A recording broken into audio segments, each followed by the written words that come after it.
A los 43 minutos del partido entre Finlandia y Dinamarca por la Eurocopa, hace 2 semanas, el jugador danés Christian Eriksen se desplomó súbitamente en la cancha. Había sufrido un paro cardíaco. El equipo de emergencia lo reanimó en el campo de juego y le salvó la vida. Pero, ¿qué ocurre si a cualquiera le sucede eso mismo, un paro cardíaco, sin tener personal médico cerca? ¿Cuántos de ustedes tienen idea de cómo enfrentarse a una situación así? ¿Cuántos manejan las básicas de la resucitación cardíaca?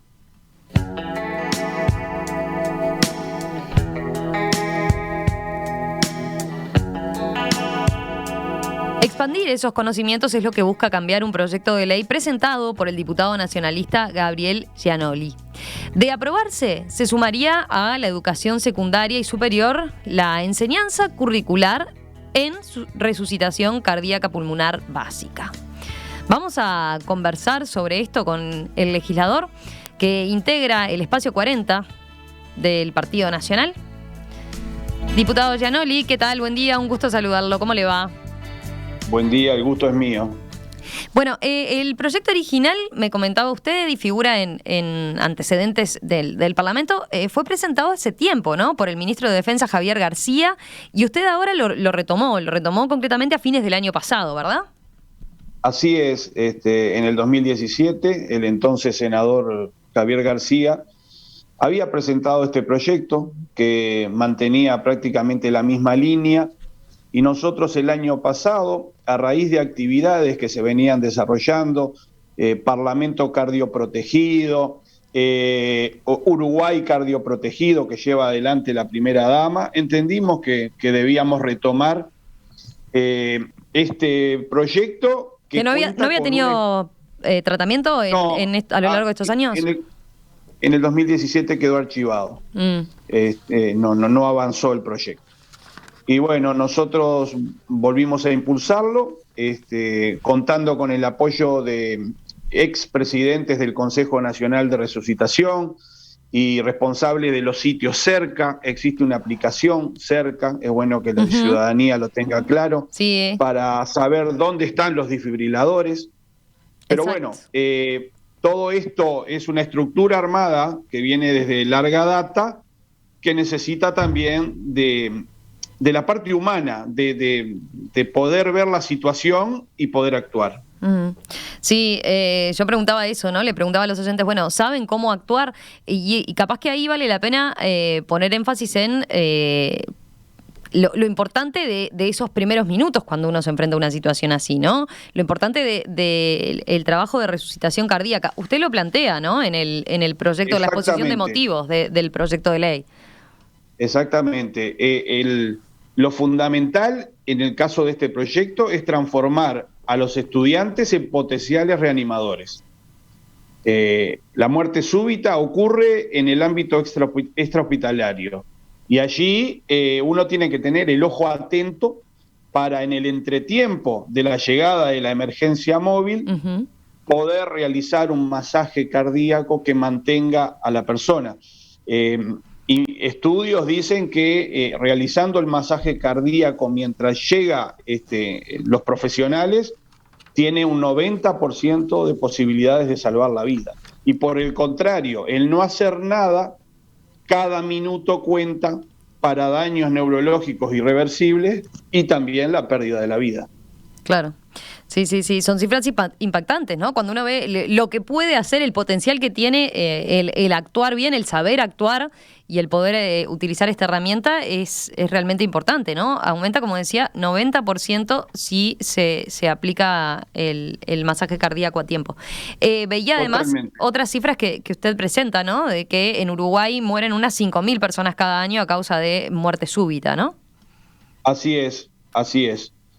Cada año tenemos esas pérdidas y de esta manera entendemos que a través de lo que ya está, que es la ley 18.360, que fue reglamentada en el 2008 con la creación del Consejo Nacional de Resucitación, con la instalación y el acceso público a los desfibriladores, hay en el orden de 4.000 dispositivos en el país, con la aplicación cerca, pero todo esto no alcanza, porque por más rápido que llegue la emergencia, los minutos corren y sabemos que hay que intentar hacer algo. Y el sistema educativo permite eso, universaliza el acceso a edad temprana del conocimiento y permite la transmisión a la familia.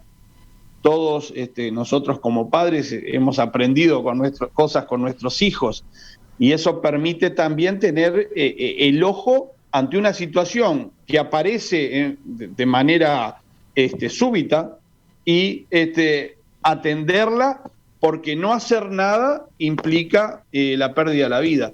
Si ustedes buscan en YouTube hay un montón de videos de que no se ha hecho nada, y lo mismo, cuando alguien ha hecho algo y ha logrado salvar una vida. Hay un caso en Maldonado de un joven que está reponiendo en una góndola del súper, cae un cliente del súper y este muchacho atiende a la persona haciéndole el masaje cardíaco hasta que llega a la emergencia y lo salva. Entonces, todas estas cosas me parece que tienen que ver con aquello que nos enseñaron a nosotros, ¿verdad? Que con luz verde sigo y con luz roja paro. Bueno, esto también hay que incorporarlo al cotidiano para saber qué hacer en el ámbito de nuestra familia, en el club deportivo, bueno, si andamos por la calle, ¿verdad? Claro. ¿Y por qué a usted le parece importante llevarlo justamente a la educación obligatoria? Que sea ahí cuando los chiquilines están en el liceo, ¿no? Y que después se refuerce en todo caso en educación terciaria esa enseñanza, ¿no? Aquí sucede algo que es muy importante. La Organización Mundial de la Salud lo establece desde la escuela. Nosotros entendíamos que, asesorados por los técnicos, que el primer paso podría ser incluirlo en las materias de biología o en las de primeros auxilios o en la educación física. Esto tiene que ver porque en el mundo se hace. En Estados Unidos está incluido, y en los países de Europa, Francia, Portugal, Bélgica y otros muchos, es obligatorio. O sea, es obligatorio el conocimiento. Y entendíamos que la forma rápida de que llegue a todos y democratice el conocimiento era a través de la educación. Además de que los chiquilines después se vuelven, decía usted, replicadores, ¿no? Van a la casa y cuentan también cómo hay que actuar en un momento así. Pero en ese caso sería, o sea, se incorporaría a las currículas habituales, ¿no? De eso es lo que se está hablando en el proyecto, ¿verdad? Exactamente, se incorpora allí. Por eso el proyecto habla de las instituciones obligadas a garantizar la inclusión del aprendizaje de la resucitación cardiopulmonar. Y también este proyecto tiene un informe favorable del CODICEN de la ANEP, o sea que existe la voluntad de las autoridades de difundirlo. A veces, primero que el proyecto deben estar los consensos. Y bueno, y en eso también hemos trabajado para que a través del Parlamento, a través de los distintos partidos políticos, podamos hacerlo realidad, más en nuestro país, un país comprometido, solidario, que en definitiva, si vamos al fondo de todo el espíritu del proyecto, se trata de salvar vidas. Se establece que la capacitación para dar estos cursos, para incorporar esto, pasa por el Ministerio de Salud Pública, ¿no? Sí. Allí, ¿cómo sería eso? ¿Cómo se lo imagina después en la práctica, digamos? Además de que sería, no sé, todos los años los chiquilines tienen como parte de la currícula en educación física o en biología este tema, y lo repiten todos los años para reforzar conocimientos, Allí se deberá profundizar con las autoridades en una lógica interinstitucional. Ahora, en el día de hoy, la Comisión Honoraria para la Salud Cardiovascular lo prevé a través del Consejo Nacional de Resucitación, la instrucción en empresas, en distintos ámbitos, las aplicaciones cerca, los sitios cerca. Por ejemplo, el Palacio Legislativo tiene un sitio cerca y un responsable. ¿Qué significa? Que allí hay una persona instruida y desfibriladores, que podríamos decir que si alguien anda por la rotonda del Palacio y le pasa un caso de eso, sabe a dónde dirigirse. Ahora, estos sitios también realizan cursos en forma honoraria en la zona circundante. O sea que si nosotros trazamos círculos y estamos hablando de que tenemos miles de dispositivos que están vinculados al Consejo Nacional de Resucitación, bueno, allí se verá cuál es la mejor manera, pero no arrancamos de cero, sino que aquí puede ser el Consejo Nacional de Resucitación con el Ministerio de Salud Pública que brinde a los liceos, puede ser también los profesores que se transformen en instructores. Entonces, ahí puedan hasta canjear horas docentes. O sea, el escenario y la estructura está dada. La ley 18.360, que es desde el 2000, y su reglamentación en el 2018, brinda a la Comisión Honoraria para la Salud Cardiovascular y al Consejo Nacional de Resucitación los medios y los equipos, porque también aquí estamos hablando de los equipos, para enseñar el masaje cardíaco y el uso del desfibrilador externo automático. Después está claro que faltan detalles que, como esos que está expresando, que quedarán también a reglamentación de la ley si llega a aprobarse, ¿verdad? Pero en principio quiero preguntarle también qué tratamiento ha tenido hasta ahora, ¿no? ¿Qué posibilidades hay de que efectivamente salga como tal? Bueno, el proyecto está en la Comisión de Educación y Cultura en este momento. Como ya les comenté, con un informe favorable de las autoridades de la educación, y hemos venido charlando con los diputados de los otros partidos, y bueno, estamos muy esperanzados en que en breve sea aprobado y bueno, y luego venga la reglamentación de la que usted hablaba. El otro día se reunió con el secretario nacional de Deportes, Sebastián Bauzá. ¿Tenía algo que ver en particular el avance o la preocupación que pueden tener desde la Secretaría Nacional de Deporte de situaciones como esta y de la importancia de la capacitación, por ejemplo, incluso para los jugadores de fútbol, ¿no? Nosotros lo que tratamos es de vincular el proyecto a todos los actores. Ustedes habrán visto al director Bauzá recorriendo por todos lados y en los clubes deportivos instalando desfibriladores, toda esa preocupación. Entonces era de orden ampliar el espectro, porque aquí hablamos del Ministerio de Salud Pública y hablamos de las autoridades de la educación, pero también la Secretaría Nacional de Deporte tiene mucho que ver con esto, en la instrucción. También la Secretaría tiene un sitio cerca que permite tener instructores y aumentar el caudal de desfibriladores, así como también de los maniquíes necesarios para enseñar. Uno cree que es una tarea fácil, pero bueno, el tema es que aumentemos y universalicemos los conocimientos, que no nos quedemos en aquella lógica que por lo menos uno tiene recordando en el tiempo, no toquemos a la persona hasta que llegue la emergencia. No, error. Debemos de realizar acciones para sostener a esa persona hasta que llegue la emergencia. El corazón está en paro y a través de un trabajo mecánico debemos sostenerlo. Incluso allí en el artículo 5 del proyecto habla muy claramente. Quería preguntarle de ese, ¿no? En el último artículo del proyecto establece: toda persona que haya actuado con la debida diligencia en maniobras de RCP básicas quedará exonerada de cualquier responsabilidad. ¿Por qué se incluye este punto? Hay que entender que de aprobarse el proyecto, quien no actúe para reanimar a alguien que, por ejemplo, se desploma en la calle, podría ser acusado de omisión de asistencia o algo por el estilo. No, por el contrario. Basado en esa lógica y esa costumbre que hemos escuchado tantas veces cuando lamentablemente en la calle asistimos a un accidente o alguna cuestión, bueno, no lo toquen hasta que no llegue la emergencia.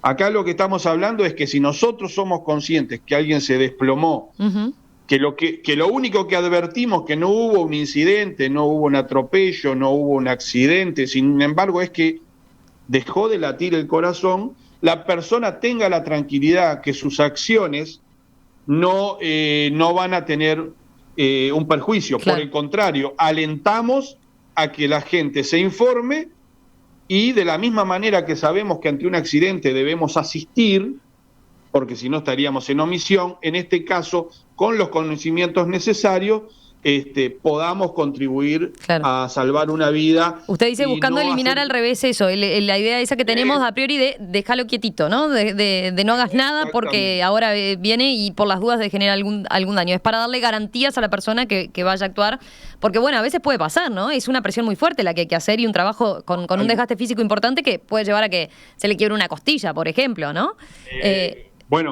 Claramente. Por eso nosotros nos inclinamos a ir a secundaria y replicar en universidades. ¿Por qué? Porque entendíamos que en principio lleva un esfuerzo importante. Allí también al proyecto se le hizo una sugerencia de ir en la escuela brindando el conocimiento, no la práctica, pero sí el conocimiento de que estas cosas existen, de que estas cosas pasan. Bueno, en una lógica de llevarlo en el futuro a cómo funciona en el mundo, que desde la escuela se realizan este tipo de maniobras. Tengo varios mensajes de oyentes. Florencio dice, compartir que es muy importante lo de los primeros auxilios. Soy guardavida aquí y en Europa. Y en España hay en algunas instituciones, en determinados institutos es obligatorio, dice. Comparto plenamente. Hace unos meses reanimé a un hombre en la calle y con el masaje hasta que vino la ambulancia y finalmente se salvó. Exactamente. Después hay varios que plantean. Susana dice, me parece buenísima la idea de preparar a los chiquilines en reanimación. Soy maestra jubilada y recuerdo que cuando trabajaba cada 8 de mayo se invitaba a la gente de Cruz Roja para realizar estas maniobras con intervención de niños y niñas de 5º y 6º año. Siempre pensé que esto debería ser y formar parte de la currícula obligatoria. Aplaudo la idea, dice Susana. Y después... Es así. Bueno, Armando, usted ya lo mencionó, ¿no? Lo de, por ejemplo, la importancia de las apps para saber dónde está cerca un desfibrilador cerca, por ejemplo, menciona Armando, que usted ya lo había señalado. Ahí después Mario dice que la estuvo revisando, por ejemplo, estuvo viendo la aplicación en la ciudad de Carmelo y aparecen 2 o 3 cuando hay más desfibriladores. Debería ponerse al día la información, dice él. Sí, ahí me permito decir algo. Hay más desfibriladores, quizás muchos están en proceso de incluirse a la aplicación. Ahí también lleva un trabajo interesante. Pero como decían ustedes recién, fíjense un caso, en el mes de noviembre en el Club River Plate de inferiores, un chico en la práctica tuvo un paro y alguien lo reanimó con el masaje hasta que otra persona fue a 1,5 kilómetros a buscar un desfibrilador. Es verdad, lo decían los instructores, puede romper una costilla, pero va a vivir. Entonces, ahí uno alienta a sostener mecánicamente el flujo para que la persona no tenga daños irreversibles o muera. Diputado Gabriel Gianoli, gracias por ponernos a punto con este tema. Vamos a seguir de cerca a ver qué otras instancias hay, a ver qué trámite se le da concretamente en el Parlamento y qué posibilidades hay de que efectivamente salga entonces esta iniciativa para después hablarlo seguramente también con las autoridades de secundaria, con las autoridades de la universidad, para ver también cómo se va a instrumentar, si llega efectivamente a aplicarse esta idea que parece muy, muy interesante teniendo en cuenta todo esto que hemos hablado. Gracias, Por favor, el agradecido soy yo. Que pasen bien. Que pase bien.